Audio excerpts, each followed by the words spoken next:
Lakhs of devotees thronged the Badadanda in Puri as the Rath Yatra of Lord Jagannath began amid incessant rain. Elaborate rituals, including Chhera Pahara by Gajapati Maharaj Divya Singh Dev, preceded the pulling of the three chariots to Sri Gundicha temple. President Draupadi Murmu and Prime Minister Narendra Modi extended greetings on the sacred occasion of Rath Yatra.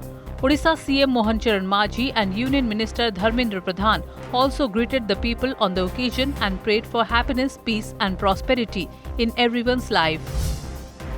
Union Education Minister Dharmendra Pradhan visited Govardhan Mutt in Puri during Rath Yatra. He sought blessings from Sankaracharya Swami Nishchalananda Saraswati, calling it a moment of spiritual guidance. The mutt is one of the 4 mutts established by Adi Sankaracharya. Odisha CM Mohan Charan Majhi launched Samarpan, a secure digital hundi platform for Sri Jagannath Temple in Puri. Devotees worldwide can now make online donations. The initiative was inaugurated at SJTA office in Puri on the eve of Rath Yatra. The IMD forecast heavy rainfall across Odisha, including Puri, under the influence of a Bay of Bengal low pressure system. The weatherman issued red alert for extremely heavy rainfall over the districts of Sambalpur, Deoghar, Anugul, Sonpur, Baudh during the next 24 hours. National Security Advisor Ajit Doval urged BIMSTEC nations to strengthen regional cooperation against evolving security challenges. Speaking at the 5th meeting of BIMSTEC National Security Chiefs in New Delhi, he called for decisive collection action amid global geopolitical conflicts. The Supreme Court voiced concern over CBSE's plan to introduce a third language in Class 9, observing it would increase stress.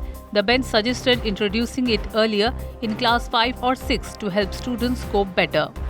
Speculation over BJP move Trinamool MP Rukmini Malik, popularly known as Koel Malik, resigned from the Rajya Sabha 3 months after election. She is the 4th TMC MP to quit post-poll defeat in Bengal, sparking speculation of a possible shift to BJP. Defending champions Argentina defeated England 2-1 in the FIFA World Cup semi-final at Atlanta Stadium, USA. Argentina will now face Spain in the title clash, setting up a high-voltage final between two European and South American giants. The second ODI between India and England is underway at Sophia Gardens, Cardiff. India earlier defeated England by 6 wickets in Birmingham to lead the 3-match series 1-0, aiming to seal the contest with another victory.